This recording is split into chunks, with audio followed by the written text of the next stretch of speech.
Hey Commanders fans, listen up because we have some very important information coming your way, and you need to know everything. Here on the channel, you'll find all the news about our team, with breaking news and everything a true Commanders fan needs to know. So, first of all, subscribe to the channel and turn on notifications, because here you get everything firsthand and are never out of date.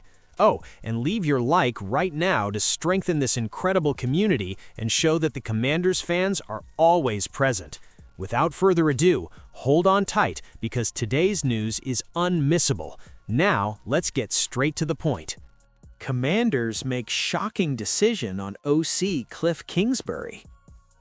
The Washington Commanders and offensive coordinator Cliff Kingsbury were a perfect match in 2024. In 2025, it was something very different, enough so that the two sides have decided to share ways in a shocking move.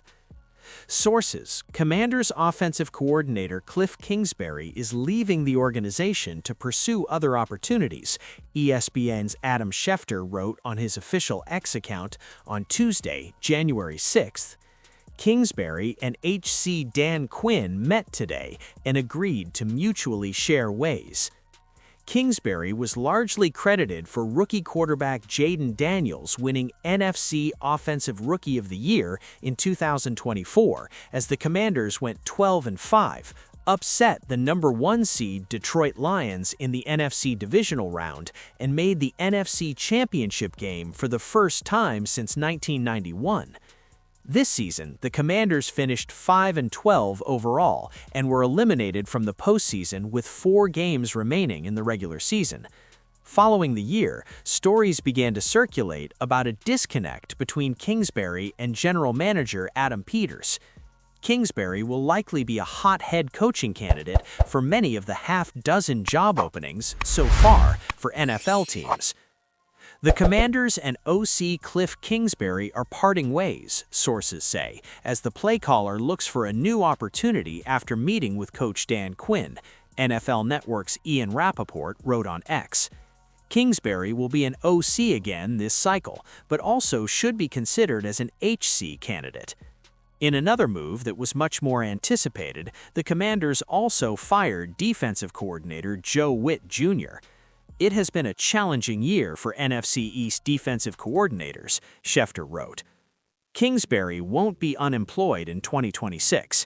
Kingsbury was a hot head coaching candidate following last season, but only one opportunity remained following the Commanders' surprise playoff run with the New Orleans Saints, although that job eventually went to Philadelphia Eagles offensive coordinator Kellen Moore.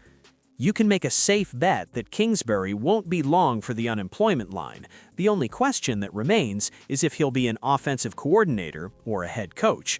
Any team that has a young quarterback it needs to develop should be willing to throw big money at Kingsbury, who has developed some of the best quarterbacks of the last generation in college and the pros, including 2-time NFL MVP and 3-time Super Bowl champion Patrick Mahomes, as well as a trio of Heisman Trophy winners in Baker Mayfield, Kyler Murray, and Johnny Manziel.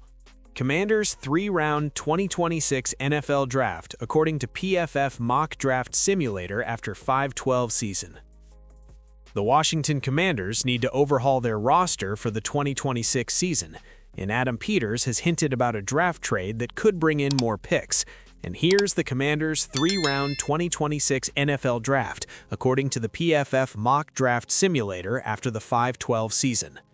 The Commanders enter with the number 7 overall pick.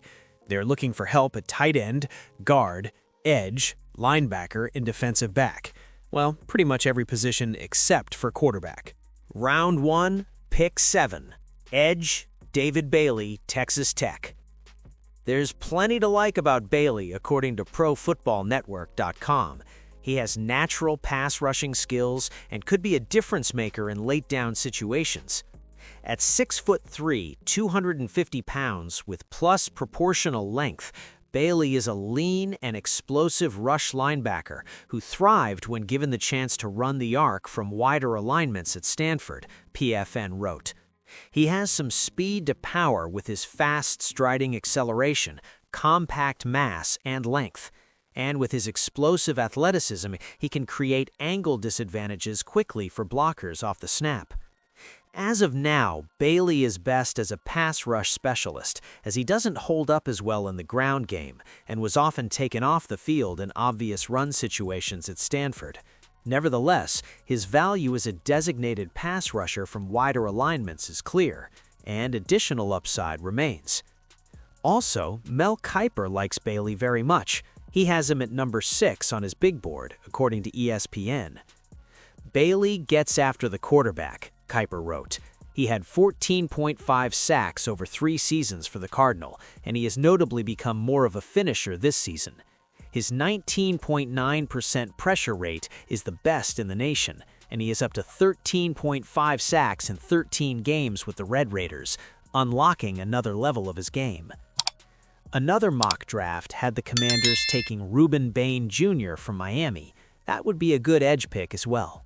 Round 3, pick 71, CB Dalon Everett, Georgia. It's no secret that the Washington Commanders urgently needed to bolster their secondary, and the selection of Dalon Everett from the Georgia Bulldogs shows a clear bet on athleticism, a high ceiling, and medium-term development. The big question, however, is whether Everett is ready to assume an immediate starting role in the NFL, something that still generates debate among analysts.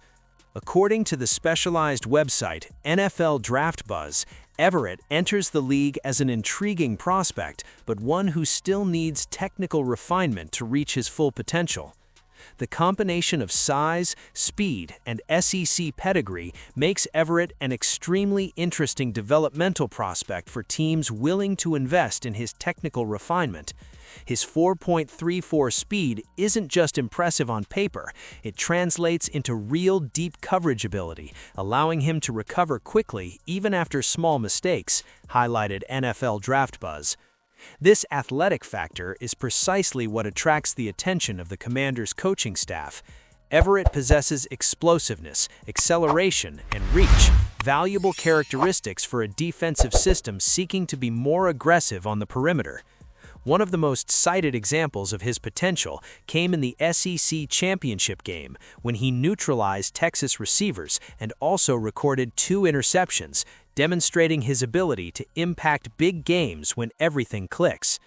Technically, Everett still fluctuates, especially in reading more complex routes and consistency in man-to-man coverage. On the other hand, his use in press coverage and his awareness of zone coverage indicate that he can contribute early on in sub-packages such as nickel and dime, while evolving into a more complete role.